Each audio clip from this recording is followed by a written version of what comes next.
Lorsque le Marais exige tout et que la famille demande encore plus, il arrive un moment où un homme se trouve sur le fragile bord de perdre tout ce qu'il a toujours connu. Pour Jacob Landry, ce moment est arrivé discrètement, mais avec la force d'une tempête, attendant sous des eaux calmes.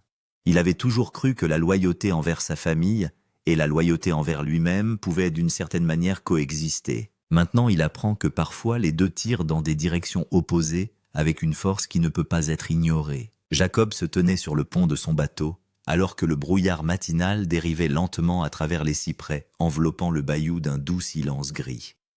Le Marais se réveillait lentement comme tous les matins de sa vie, mais quelque chose dans cette journée semblait plus lourd, plus définitif. Le téléphone pressé contre son oreille transmettait la voix de son père rude et régulière comme l'écorce des vieux arbres autour de lui. Le message délivré par cette voix était simple, direct et impossible à comprendre de travers. « Revenez à la maison », lui avait dit son père, « ou vous perdrez à jamais votre place dans l'entreprise familiale. » Ces mots n'étaient pas une surprise. Au fond de lui, Jacob savait que cette confrontation se préparait depuis des mois.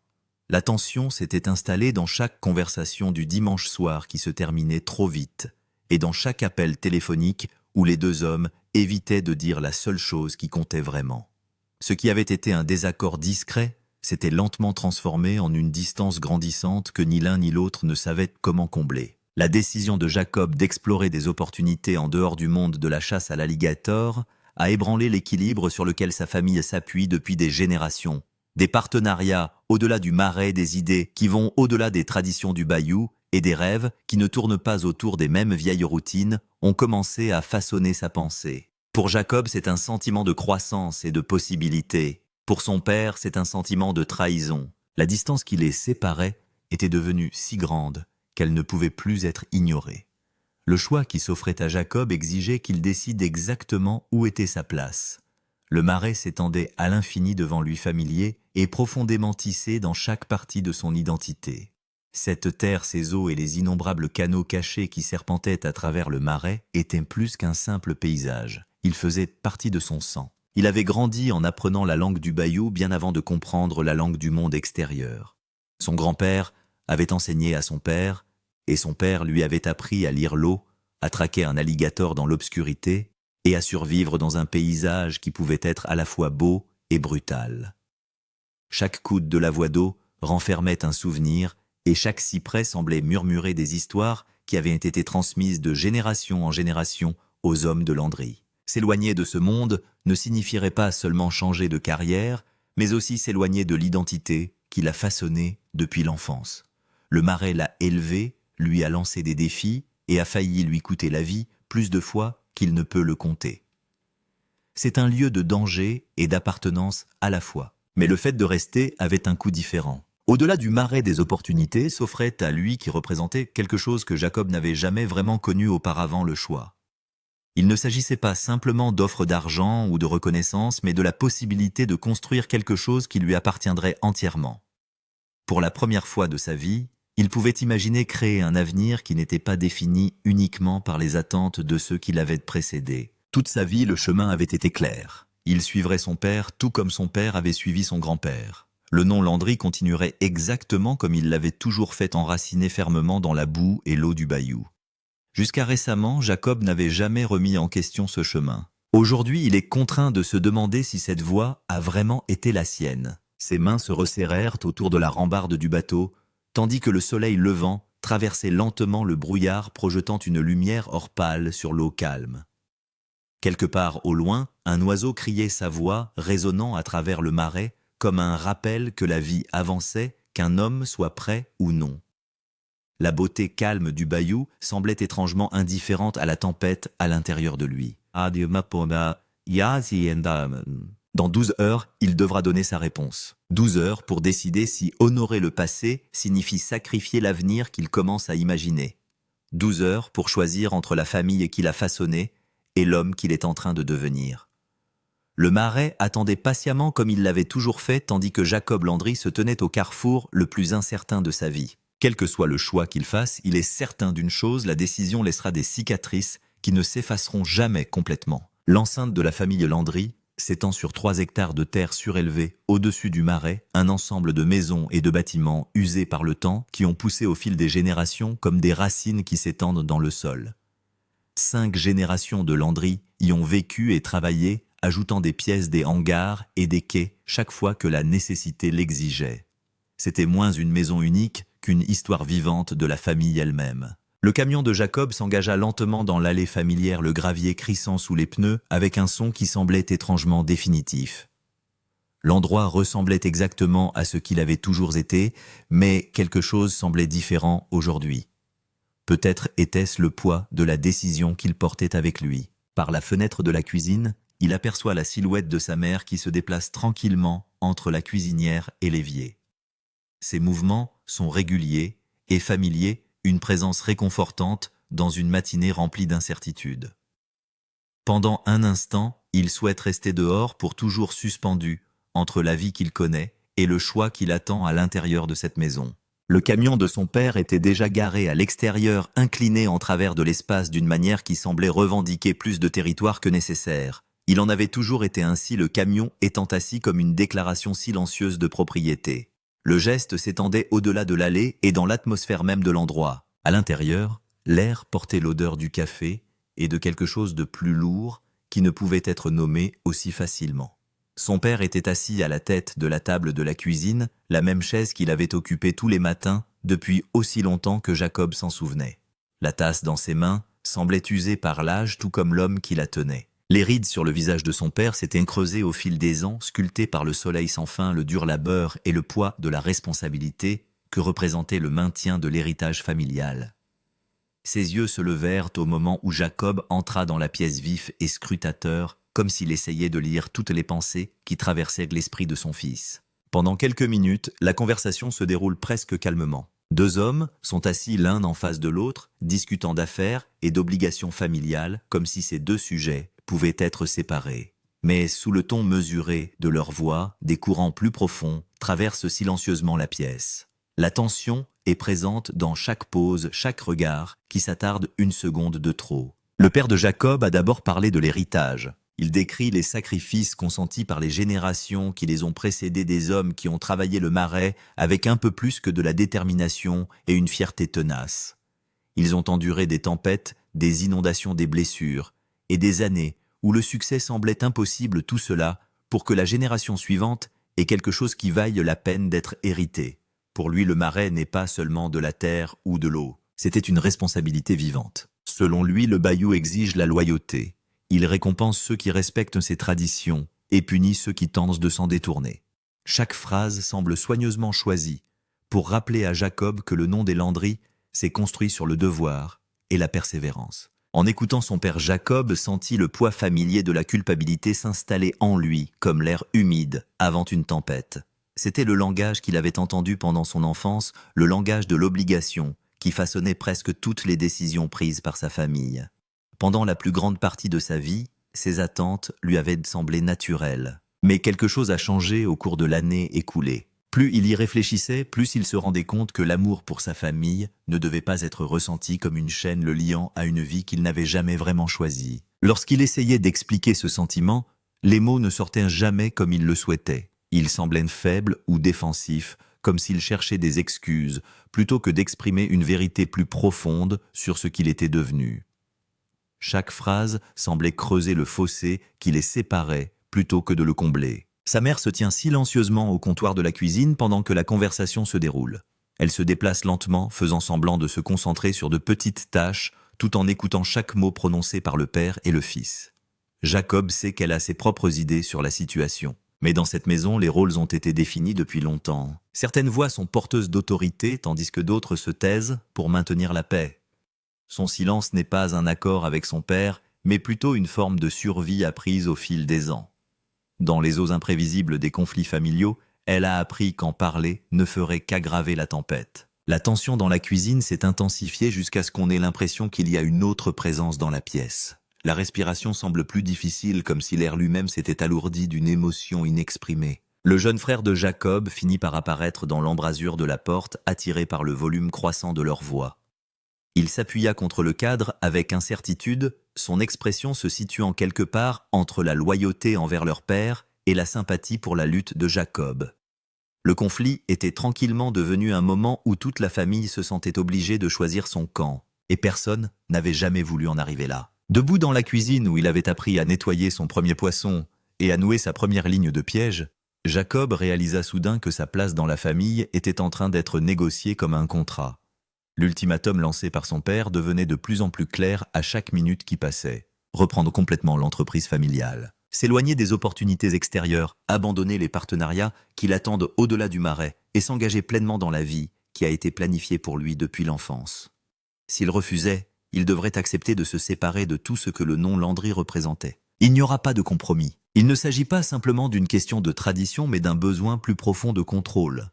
Son père a besoin d'avoir la certitude que la vie qu'il a mis des décennies à construire se poursuivra exactement comme elle l'a toujours fait, sans être touchée par de nouvelles idées ou des visions différentes. À ce moment-là, Jacob a senti que quelque chose en lui commençait à se fissurer. Le lien qui les unissait semblait autrefois indéfectible, aussi solide que les racines des vieux cyprès qui entourent le marais. Mais même les racines les plus solides peuvent se briser lorsque le sol se dérobe sous elles. Jacob aimait profondément son père et respectait la vie qu'il avait bâtie après des années de dur labeur et de sacrifice. Mais il commençait à comprendre que l'amour n'exigeait pas de lui qu'il se réduise à une version plus petite du rêve de quelqu'un d'autre.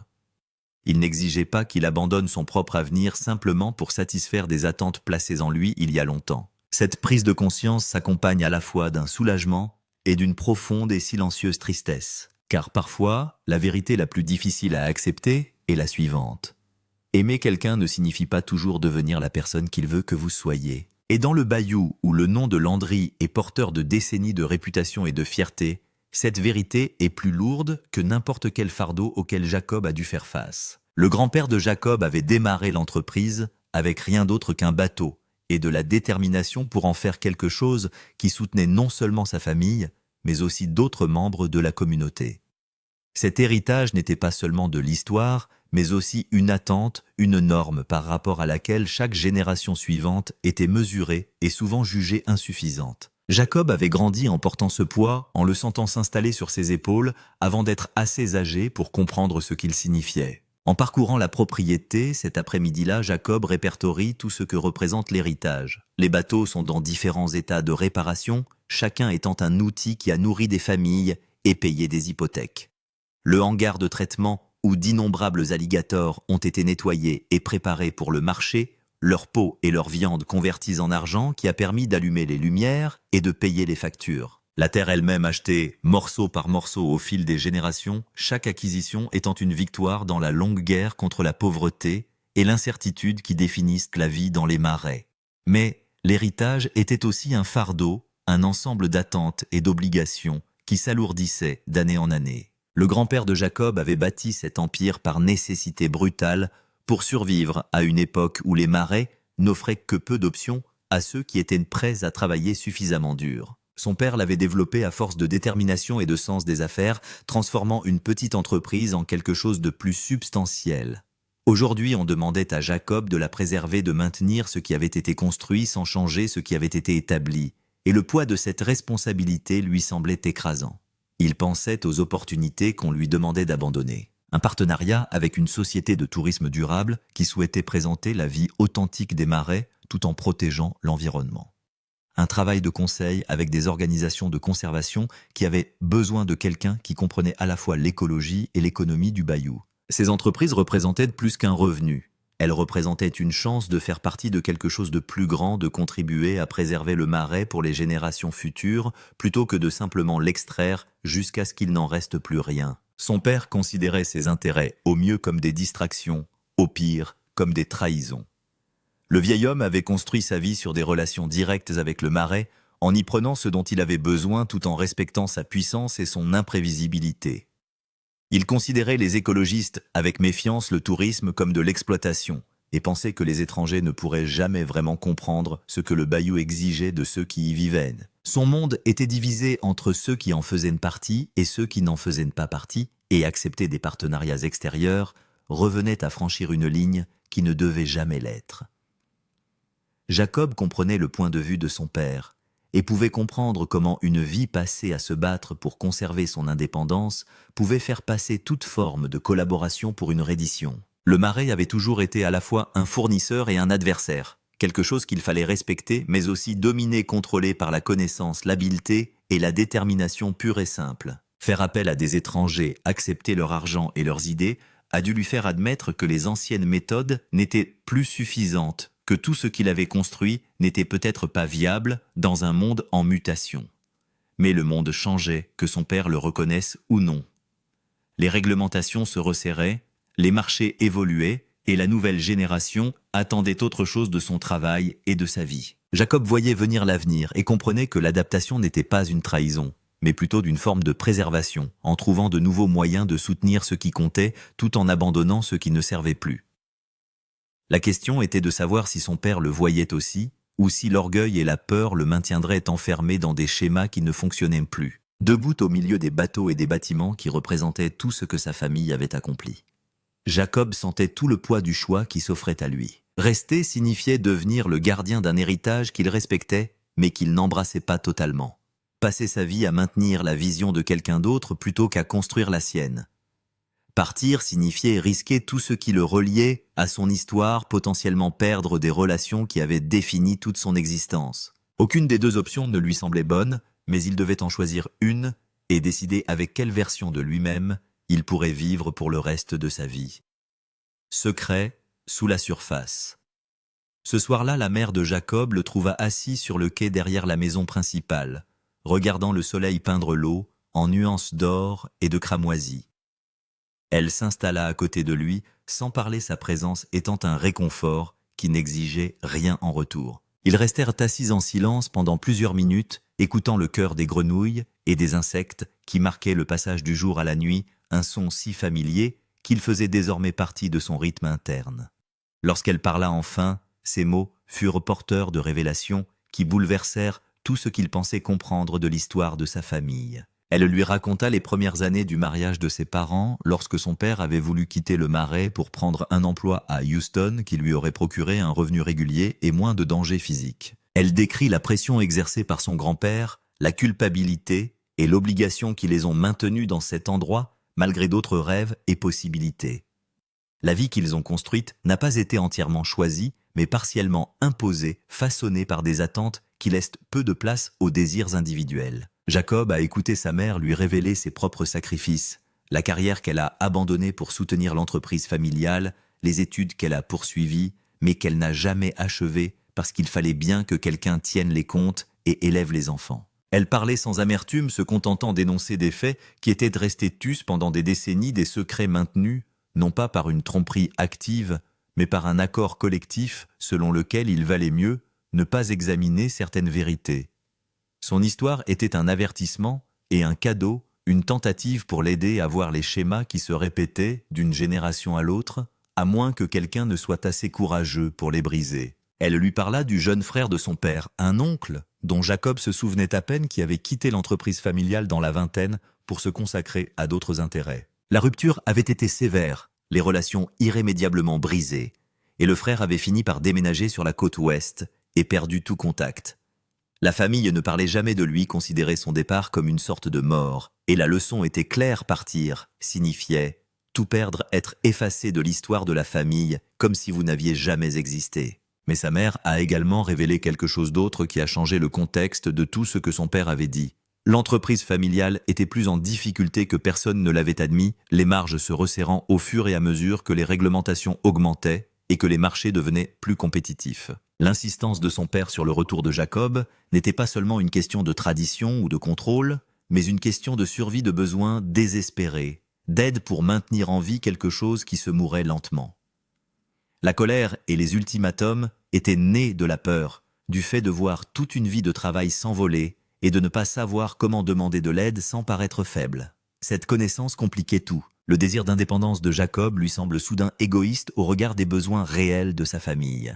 Mais sa mère le met en garde contre les conclusions simples, lui rappelle que le sacrifice sans volonté n'engendre que du ressentiment, que rester par culpabilité l'empoisonne lui et l'entreprise qu'il est censé sauver. Elle avait vécu cette réalité, avait passé des décennies à soutenir quelque chose qu'elle n'avait pas vraiment choisi, Et bien qu'elle ne regrette pas sa vie, elle ne veut pas que son fils répète ses schémas sans en comprendre le coup. Ils ont parlé dans l'obscurité mère et fils, partageant des vérités qui avaient été soigneusement gardées pendant des années. Elle lui a dit qu'elle soutiendrait toute décision qu'il prendrait, que l'amour de son père était réel même lorsqu'il se manifestait sous forme de pression et d'exigence. Mais elle l'a également encouragé à revendiquer sa propre vie, à faire des choix basés sur ce qu'il voulait devenir, plutôt que sur ce que d'autres voulaient qu'il soit. Sa bénédiction ressemblait à une permission, comme si quelqu'un reconnaissait enfin que ses rêves et ses désirs étaient légitimes, dignes d'être pris en considération et poursuivis.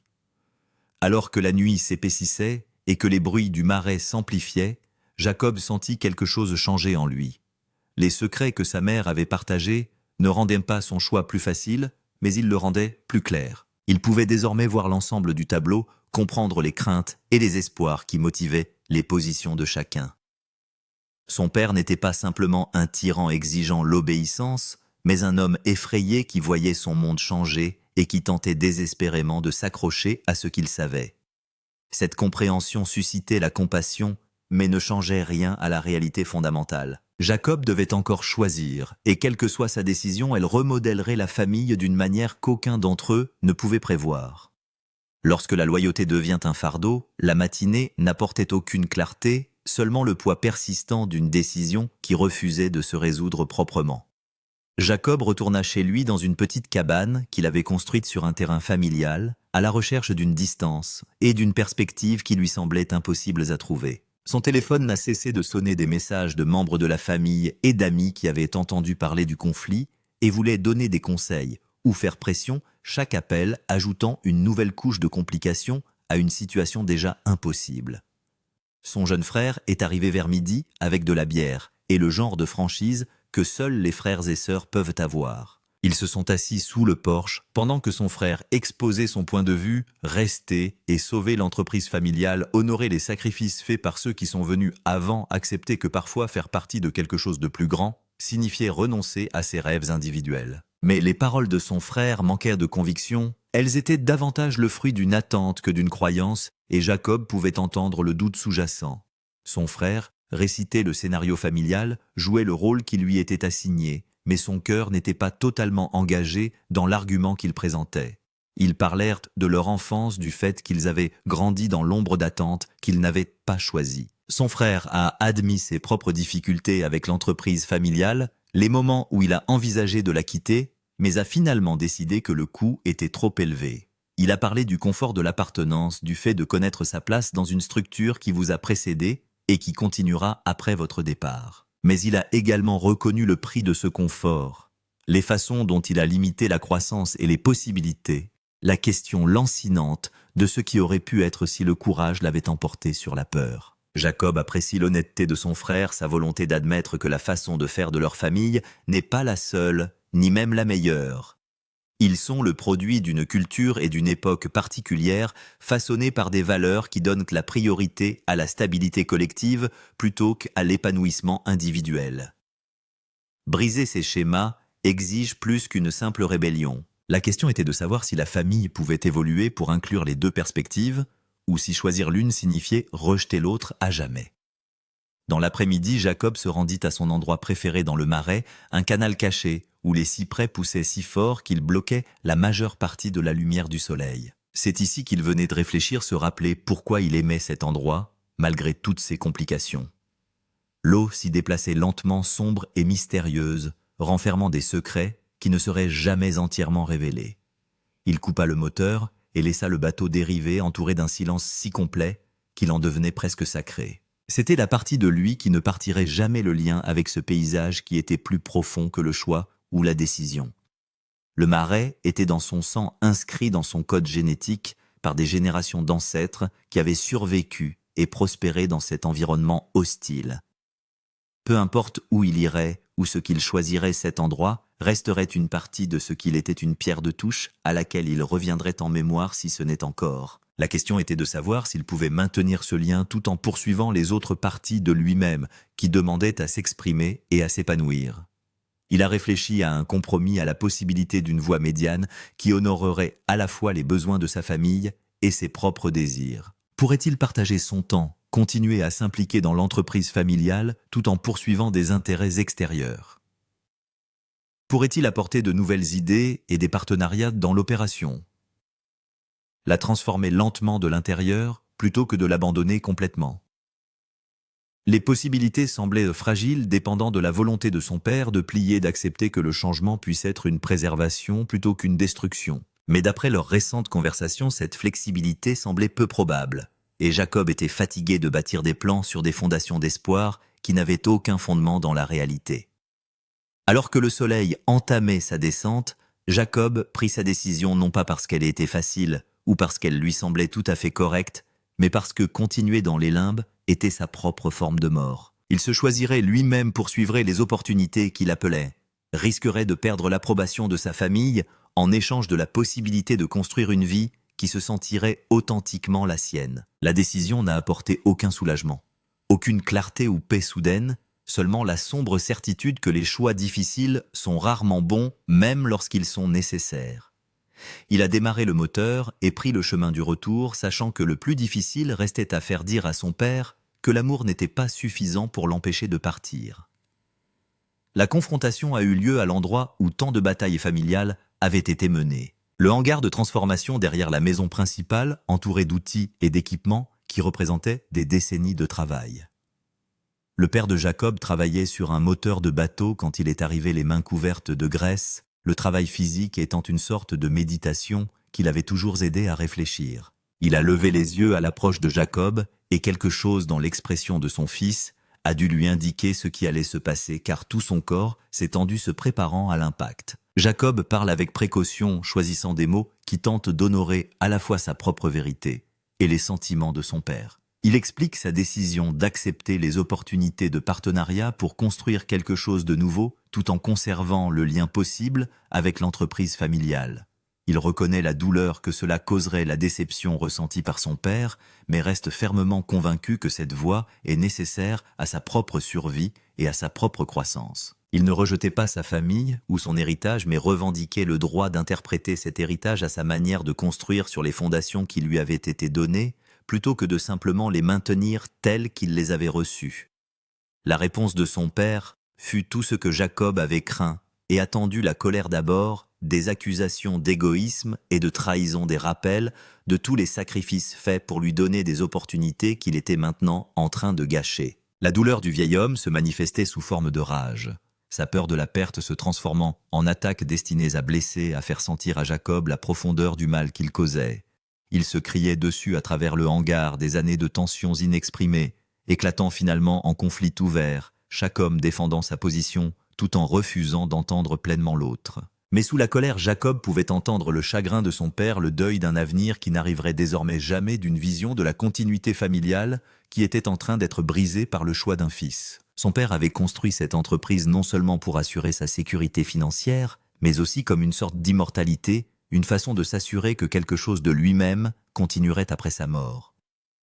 Le départ de Jacob a été ressenti comme un rejet de tout ce projet, une déclaration selon laquelle l'œuvre de la vie de son père était insuffisante, indigne d'être poursuivie. La blessure était profonde, touchant aux questions fondamentales de sens et de valeur qui avaient soutenu son père pendant des décennies de labeur acharné. La mère de Jacob apparut dans l'embrasure de la porte, sa présence étant une force apaisante qu'aucun des deux hommes ne pouvait ignorer. Elle parla doucement mais fermement, leur rappelant à tous deux que l'amour était censé être plus fort que la déception, que la famille signifiait se soutenir mutuellement, même si l'on n'était pas d'accord avec les choix qui étaient faits. Elle souligna que Jacob n'était pas un enfant qui demandait la permission, mais un homme qui prenait des décisions concernant sa propre vie et qu'essayer de le contrôler par la culpabilité ou les ultimatums ne ferait qu'assurer l'éloignement même que tout le monde craignait. Ces mots ont coupé court à la colère, créé un espace pour autre chose que l'attaque et la défense. Le silence qui a suivi était lourd de chagrin et d'acceptation à contre-cœur. Le père de Jacob ne pouvait pas donner sa bénédiction, ne pouvait pas faire semblant d'être heureux d'une décision qui avait l'air d'une perte. Mais une petite partie de lui semblait reconnaître la futilité de sa position, comprendre que s'accrocher trop fermement ne ferait qu'éloigner son fils. Il se retourna vers le moteur du bateau, les mains reprenant leur travail, la tâche physique servant de refuge à une complexité émotionnelle qu'il ne savait pas comment gérer. Ce n'était ni un pardon ni une approbation, mais ce n'était pas non plus un rejet définitif, et dans l'espace entre les deux, une réconciliation future pourrait être possible. Jacob quitta le hangar en se sentant épuisé et étrangement vide, le soulagement qu'il attendait de sa décision étant absent ou retardé. Il s'était choisi, avait revendiqué le droit de construire sa propre vie, mais le coût était plus élevé qu'il ne l'avait pleinement anticipé. La famille survivrait à cette fracture, croyait-il, même si elle ne guérirait peut-être jamais complètement. Les relations seraient tendues pendant des années, les réunions marquées par des tensions et des non-dits. Mais il avait appris de l'histoire de sa mère que se sacrifier aux attentes des autres ne faisait qu'engendrer un autre type de perte, une perte qui s'accumulait lentement au fil des décennies jusqu'à ce que l'on se regarde dans le miroir et que l'on ne reconnaisse pas la personne qui nous regardait. Dans les semaines qui suivirent, Jacob commença à construire la vie qu'il avait choisie. Les partenariats ont progressé, de nouvelles opportunités sont apparues, et il a découvert des capacités qu'il ne soupçonnait pas. Mais le Marais est resté une partie de lui, une présence qu'il a emportée partout, informant son travail et façonnant sa compréhension du monde.